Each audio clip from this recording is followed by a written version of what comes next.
सभी का स्वागत है एक बार फिर से नए वीडियो में, जिसमें हम आपके सामने प्रस्तुत हुए हैं कक्षा 9वीं और 10वीं के परिवर्तित पाठ्यक्रम को लेकर के। आपके कुछ पाठ्यक्रम में बहुत सारे बदलाव किए गए हैं, जिनके बारे में आपको जानना बहुत ज़रूरी है। परीक्षा की दृष्टि से भी आपके लिए बहुत महत्वपूर्ण है, जिससे आप सभी सजग हो जाएंगे पाठ्यक्रम के विषय में। और व्याकरण और पाठ्य पुस्तक के जो पाठ आने वाले हैं उनके बारे में हम इस वीडियो में चर्चा करेंगे। तो चलिए, परिवर्तित पाठ्यक्रम कक्षा 9वीं 10वीं अंक आधारित व्याकरण के विषय में प्रश्न पत्र का विश्लेषण करेंगे और पाठों के नामों का विश्लेषण करेंगे। इस वीडियो के माध्यम से हम शुरू करते हैं। सर्वेभ्यः नमो नमः। संस्कृत कक्षायां स्वागतमस्ति। परिवर्तित पाठ्यक्रमस्य विश्लेषणं वदतु पठतु लिखतु संस्कृतम। सबसे पहले हम 9वीं क्लास के पाठ्यक्रम जो संशोधित होके आए उस पर चर्चा करते हैं, जिसमें आपके 40 नंबर का जो व्याकरण आने वाला है, उस व्याकरण में 40 नंबर के जो आएंगे उसमें बहुविकल्पात्मक प्रश्न होंगे, जिसमें सबसे पहले जो है वो संधि जो है वो आपके आने वाली है। संधि में संधि चूँकि 3 प्रकार की होती है, स्वर संधि, व्यंजन और विसर्ग संधि। स्वर संधि में आपके केवल 3 भाग हैं, दीर्घ, गुण और अयादि। ये केवल 3 ही आपके आएंगे, दीर्घ संधि, गुण और अयादि संधि स्वर संधि के अंतर्गत। ये 3 ही रखे गए, बाकी हटा दिए गए हैं आपके।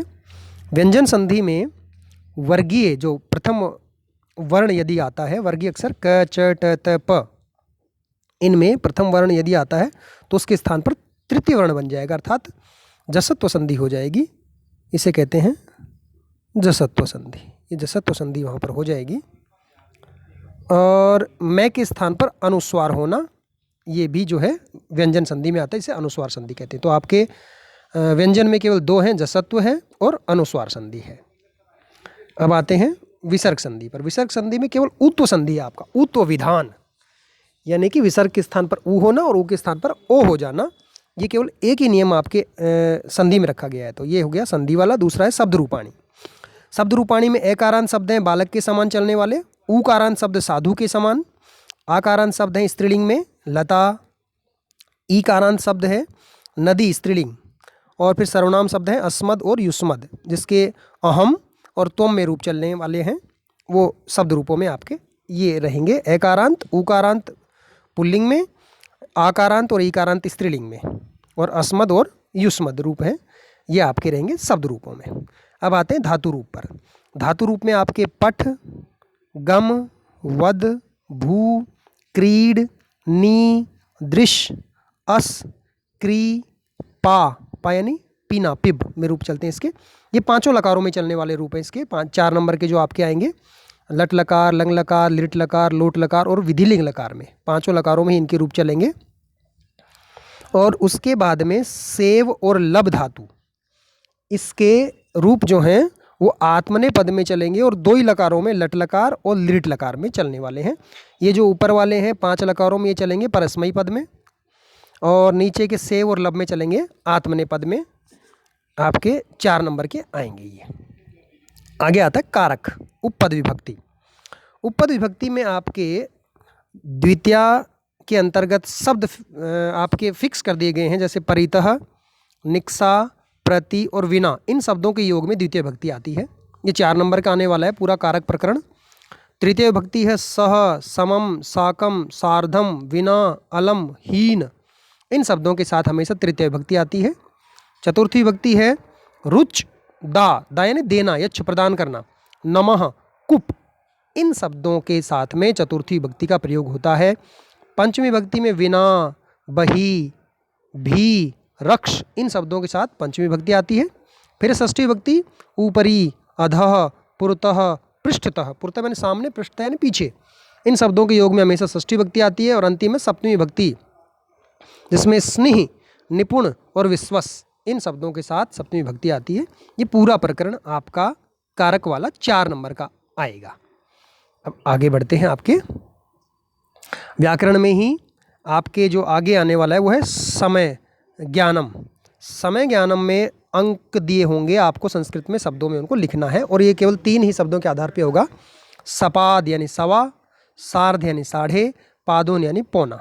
केवल 3 शब्दों के आधार पर ही आपके बारे में, समय के बारे में पूछा जाएगा, जो आपके कितने नंबर का होगा, ये 4 नंबर का होगा। अगला है अव्यय पदानी।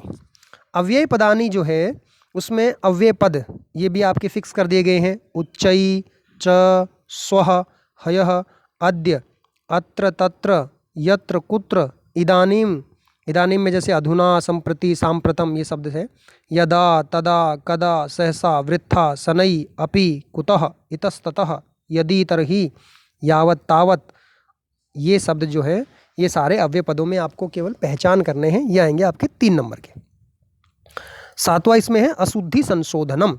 कोई वाक्य लिखा होगा जिसमें आपको वचन के आधार पर, लिंग के आधार पर, पुरुष के आधार पर या लकार के आधार पर जो उसमें कुछ संशोधन करना है, किसमें क्या परिवर्तन होगा, वो आपके 3 नंबर का आने वाला है। अब आते हैं, ये तो हो गया व्याकरण आपके, और अब आते हैं वाक्येषु रेखांकित पदानि आधृत्य प्रश्न निर्माणम। 5 वाक्य होंगे जिसमें किसी न किसी पद को अंडरलाइन किया होगा, उस शब्द को हटा के आपको प्रश्नवाचक शब्द लगाना है, और वो आपके आएगा 5 नंबर का। 5 वाक्य हैं जिनको आपको प्रश्न में बदलना है। अंडरलाइन किए शब्द होंगे, वो हटा करके आपको प्रश्नवाचक शब्द वहाँ लगाने हैं और क्वेश्चन मार्क लगा करके उनको प्रश्न बनाने हैं। 9वां है पर्याय पदानाम विशेष्य विशेषण पदानाम च मेलनम। पर्याय पदों का आपस में मेल करना, या विशेषण विशेष्य पद दिए होंगे ए और ब खंड में, उनको आपस में मिलान करना है। ये आपके आएगा 4 नंबर का। उसके बाद में 10वां है भाषिक कार्य। भाषिक कार्य में क्या होगा, वाक्य दिया है जिसमें से आपको कर्ता या क्रिया की पहचान करना, या उसमें विशेषण पद बताना, विशेष्य पद बताना, या सर्वनाम पद बताना, या किसी वाक्य में आपको कोई शब्द दे रखा है उसका पर्याय शब्द खोज करना, विलोम पद ढूंढना। इस प्रकार के शब्दों, ये आएगा आपके 6 नंबर का आने वाला है। इस प्रकार से ये पूरा जो है व्याकरण वाला आपके 40 नंबर का आने वाला है।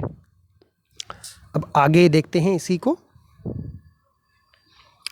अब आपके ये तो 40 नंबर का व्याकरण हो गया। अब 40 नंबर का पाठ्य पुस्तक से संबंधित जो आपके पैराग्राफ्स हैं या श्लोक हैं वो आएंगे।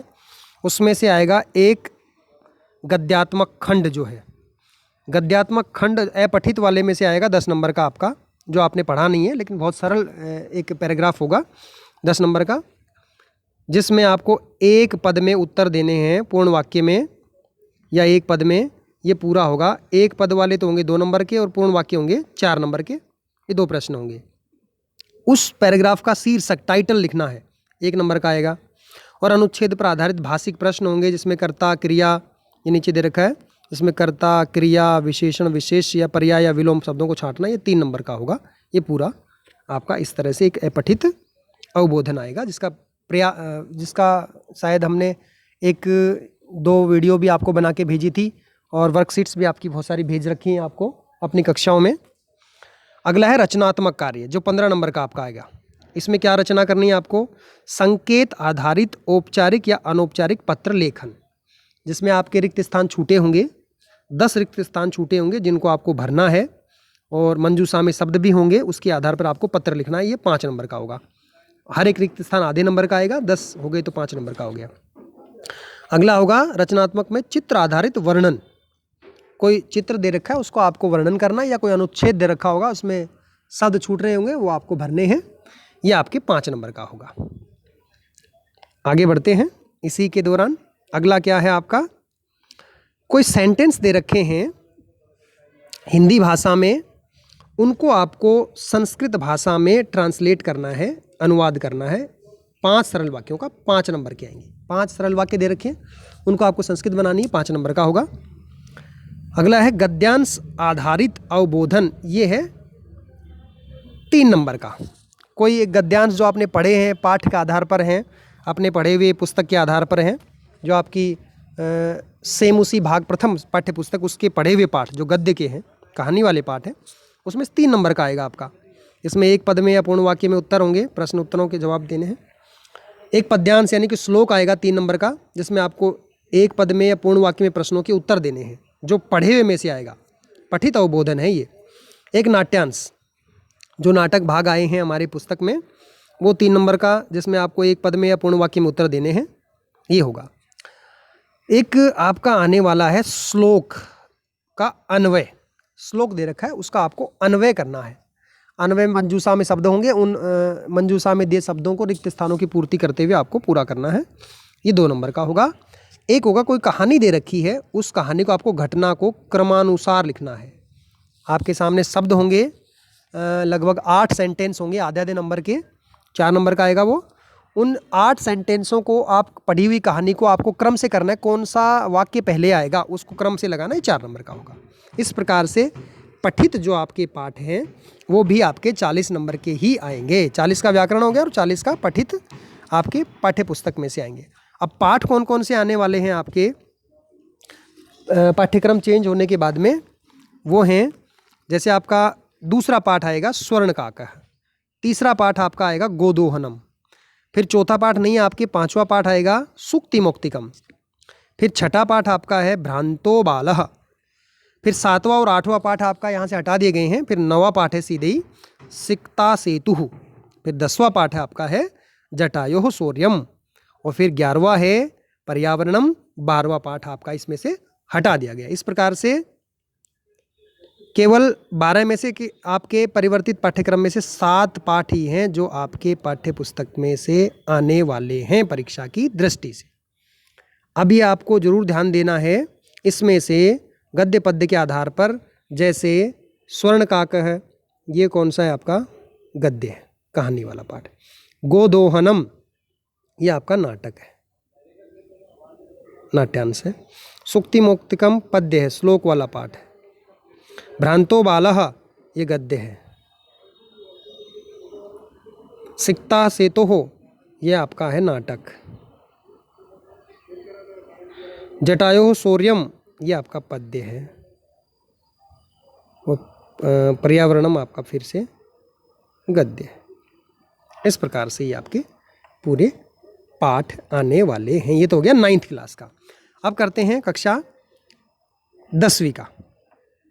कक्षा 10वीं का जो है वो इसमें वही है, पहले संधि कार्य है। संधि कार्य में कौन कौन से आने वाले हैं आपके, जिसमें से तो अब इसको हम समाप्त करते हैं। आपके 9th का पूरा सिलेबस जो है, जो चेंज होके आएगा उसके बारे में हमने चर्चा कर ली है। सर्वेषां संस्कृत सेवकानां कृते धन्यवादः। पुनः मिलामः। भारतस्य संस्कृतेः संरक्षणाय संस्कृतस्य रक्षणं परमावश्यकमस्ति। भारत की संस्कृति की रक्षा के लिए हमें संस्कृत की रक्षा निश्चित रूप से करनी है। जय तु संस्कृतम, जय तु भारतम।